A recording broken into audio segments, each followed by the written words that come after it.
सियावर रामचंद्र जी की जय।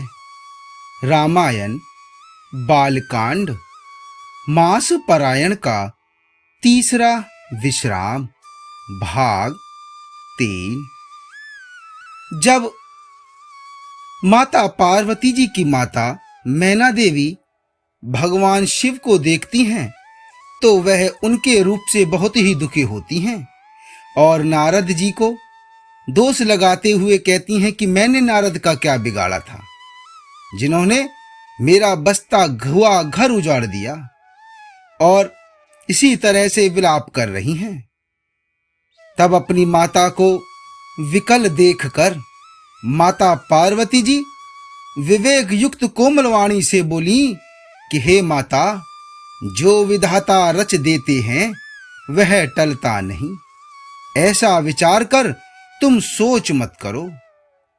माता पार्वती जी अपनी माता से कहती हैं, कर्म लिखा जऊ बावर नाहूं, तौ कत दोष लगाइए काहूं, तुम्हें सन्मिटि की विधि के अंका, माथु व्यर्थ जनी लेहु कलंका। माता पार्वती कहती हैं कि हे माता, जो मेरे भाग्य में बावला ही पति लिखा है तो किसी को क्यों दोष लगाया जाए। हे माता, क्या विधाता के अंक तुमसे मिट सकते हैं? वृथा कलंक का टीका मत लो। हे माता, कलंक मत लो, रोना छोड़ो, यह अवसर विषाद करने का नहीं है। मेरे भाग्य में जो दुख सुख लिखा है उसे मैं जहां जाऊंगी वहीं पाऊंगी। पार्वती जी के ऐसे विनय भरे कोमल वचन सुनकर सारी स्त्रियां सोच करने लगीं और भांति भांति से विधाता को दोष देकर आंखों से आंसू बहाने लगीं। बहुरी मुनि नहीं हिमवंत कहू, लगन सुनाई आई, समय विलो की विवाह कर, पठये देव बुलाई। फिर मुनियों ने लौटकर हिमवान को लगन लगन पत्रिका सुनाई और विवाह का समय देखकर देवताओं को बुला भेजा।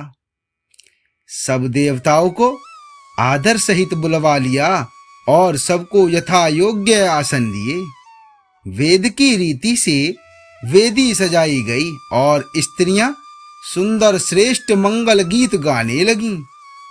वेदिका पर एक अत्यंत सुंदर दिव्य सिंहासन था, जिसकी सुंदरता का वर्णन नहीं किया जा सकता, क्योंकि वह स्वयं ब्रह्मा जी का बनाया हुआ था। ब्राह्मणों को सिर नवाकर और हृदय में अपने स्वामी श्री रघुनाथ जी का स्मरण करके भगवान शिव जी उस सिंहासन पर बैठ गए। फिर मुनीश्वरों ने माता पार्वती जी को बुलाया। सखियां श्रृंगार करके उन्हें ले आईं। पार्वती जी के रूप को देखते ही सब देवता मोहित हो गए। संसार में ऐसा कवि कौन है जो उस सुंदरता का वर्णन कर सके। जगदम्बिका जाने भव भामा, सुर नह मन ही मन कीन है प्रणामा, सुंदरता मर जाद भवानी, जाई न कोटहु बदन बखानी। माता पार्वती जी को जगदम्बा और शिव जी की पत्नी समझकर देवताओं ने मन ही मन उन्हें प्रणाम किया। भवानी जी सुंदरता की सीमा है, करोड़ों मुखों से भी उनकी शोभा नहीं कही जा सकती।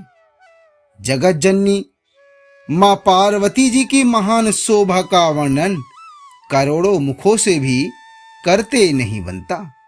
वेद, शेष जी और सरस्वती जी तक उसे कहते हुए सकुचा जाते हैं। तब मंदबुद्धि तुलसी किस गिनती में है। सुंदरता और शोभा की खान माता भवानी मंडप के बीच में जहां शिवजी थे वहां गईं। वे संकोच के मारे भगवान शिव जी के चरण कमलों को देख नहीं सकती, परंतु उनका मन रूपी भौरा तो वही रसपान कर रहा था।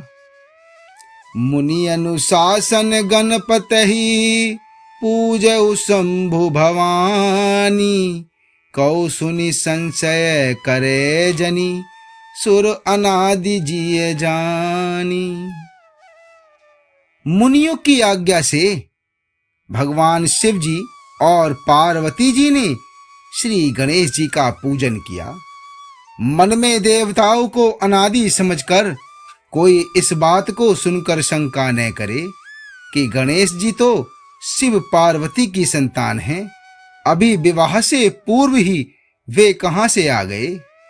वेदों में विवाह की जैसी रीति कही गई है, महामुनियों ने वहां सभी रीति करवाई। पर्वतराज हिमाचल ने हाथ में कुश लेकर तथा कन्या का हाथ पकड़ उन्हें भवानी शिव पत्नी जानकर शिव जी को समर्पण किया।